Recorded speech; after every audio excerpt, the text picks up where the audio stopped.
एक लड़की अकेली जंगल में, एक तांत्रिक जिसने उसे 9 महीने तक कैद रखा और जब वो लौटी उसके पेट में उसकी औलाद थी। ये कहानी सच्ची है या कल्पना, फैसला तुम खुद करना। और हाँ, वीडियो को पहले ही लाइक कर देना क्योंकि बाद में अक्सर लोग भूल जाते हैं। नाम था कालीपुरा। जंगल के किनारे बसा वो गांव जहां सूरज ढलते ही सन्नाटा उतर आता था। कहते हैं उस जंगल में कोई वो रहता था और जो भी उसके रास्ते से गुजरा कभी वापस नहीं आया। रिया 18 साल की भोली, मासूम पर खूबसूरत लड़की। माँ बाप को बचपन में बाघ खा गया था। बस नानी ही थी जो हर सुबह लकड़ी काटने जंगल जाती थी और 2 रोटियां कमा कर लाती थी। लेकिन एक सुबह नानी नहीं लौटी। गांव वालों ने बताया दिल का दौरा पड़ा था। रिया टूट गई और अब वो दुनिया में बिल्कुल अकेली थी। अब रोज रिया खुद जाती थी जंगल। सुबह का अंधेरा, कोहरे की चादर, पेड़ों पर जमी नमी, हर कदम पर लगता जैसे कोई पीछे चल रहा हो, कोई निगाहें उसे घूर रही हों। कई बार हवा में सुनाई देती थी किसी के हंसने जैसी आवाज। वो रुकती पलटती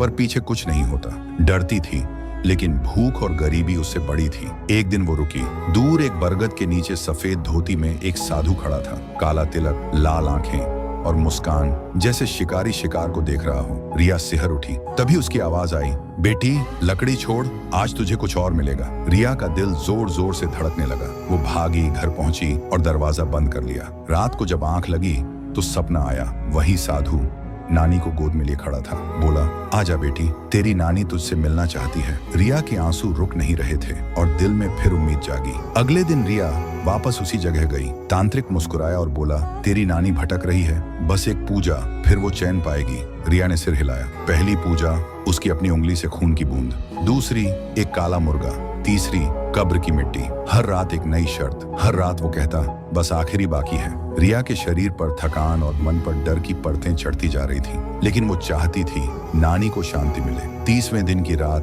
तांत्रिक ने कहा, आज सच्ची पूजा होगी। वो रिया को एक गुफा में ले गया। चारों तरफ अग्निकुंड, राख और तंत्र मंत्र के निशान। तांत्रिक ने मंत्र पढ़ना शुरू किया।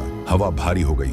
अचानक उसने रिया के हाथ पैर बांध दिए, काला कपड़ा उसके चेहरे पर डाल दिया और फिर वो हुआ जो किसी नरक से भी भयानक था। रिया की चीखें जंगल में गूंज उठी पर कोई नहीं आया। सुबह हुई, वो टूटी हुई घर लौटी, लेकिन 2 महीने बाद उसका पेट बढ़ने लगा। गांव वाले फुसफुसाने लगे, किसके साथ थी? कोई नहीं जानता था कि उस पर क्या बीती थी। हर रात तांत्रिक उसके सपनों में आता, ये मेरी औलाद है, तू इसे जन्म देगी। उसकी हंसी, उसकी आंखें सब रिया को डराती थी।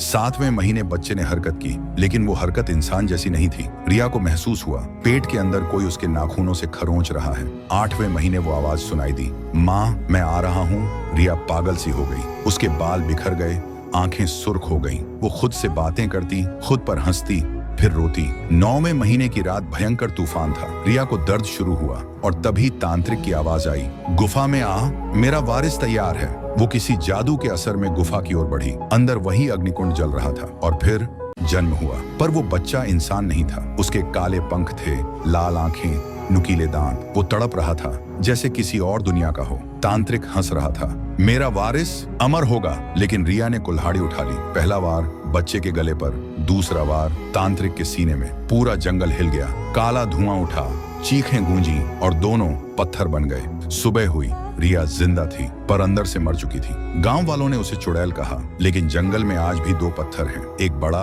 और एक छोटा। कहते हैं रात 12 बजे के बाद वहां से बच्चे की रोने की आवाज आती है। क्या तुम कालीपुरा जाने की हिम्मत रखोगे? हर कहानी कुछ सिखा जाती है। अगर आपको ये कहानी पसंद आई हो तो दिल से लाइक करें, दोस्तों के साथ शेयर करें और चैनल को सब्सक्राइब करें, क्योंकि आपकी एक क्लिक हमें और खूबसूरत कहानियां लाने की हिम्मत देती है।